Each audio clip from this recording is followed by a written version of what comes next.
Benet Academy boys basketball coach Gene Heidkamp called basketball in Lisle a dream come true in 2016. Now, Charlie, you lived the dream covering both the girls and boys teams. What was that like?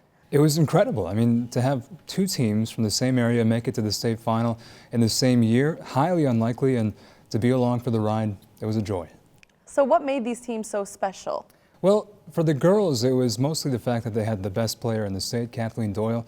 The guys, it was because they didn't have a great player, and yet they still found a way to get the job done. Lost in the state final, but incredible journey, and again, it was great to be along for the ride. All right, let's see for ourselves. The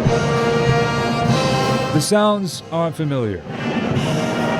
The opponents, familiar too, but the reason these Benet fans are cheering is unfamiliar to the boys basketball team. And I think a lot's been made about Division I scholarships for our team and you know, our size disadvantage and all that stuff. But this group has played with a ton of heart all year, and they play together.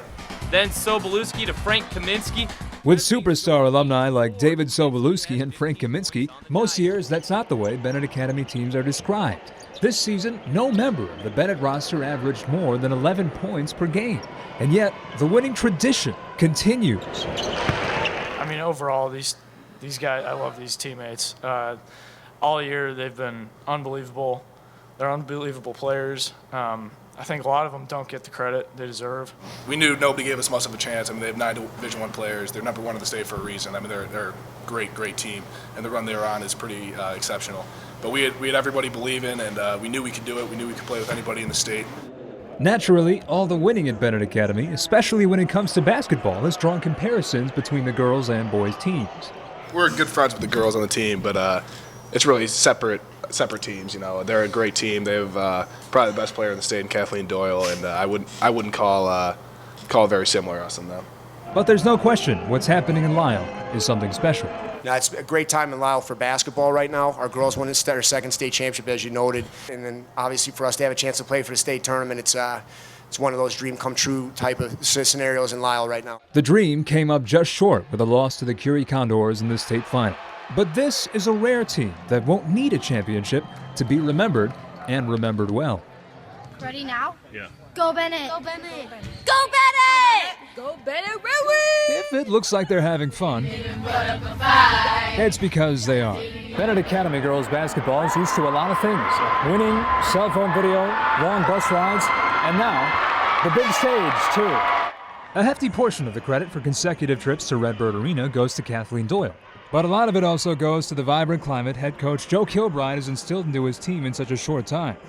A lot of people say, like, yeah, my team is my best friend, but it's actually true in this case. Like, there's nobody else I'd hang out with outside of basketball, and just that clearly shows on the court. I mean, we meshed so well. In fact, last year's state champion Red Wings are still so close that many of the seniors from that squad were in attendance to cheer on this year's team.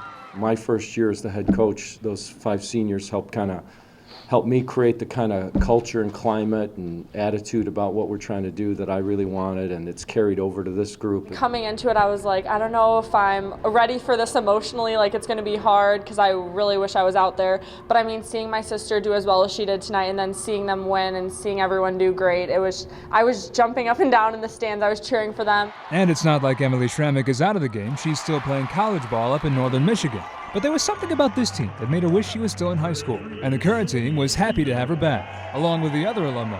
It's awesome to see my sister. I mean, she plays college basketball right now, so I don't see her a lot at home. But it's awesome that she's down here and that she's supporting us. Watching her younger sister play, Emily is not afraid to admit that she thinks Kendall is the better player. Yeah, she's way stronger than me. Not shooting, but defensive-wise and taking it to the basket, yeah. Good news for Coach Kilbride, as if 2 consecutive state titles wasn't good enough, the talent just keeps finding its way onto his roster, and the chemistry too, year after year. For 630, I'm Charlie Emmer.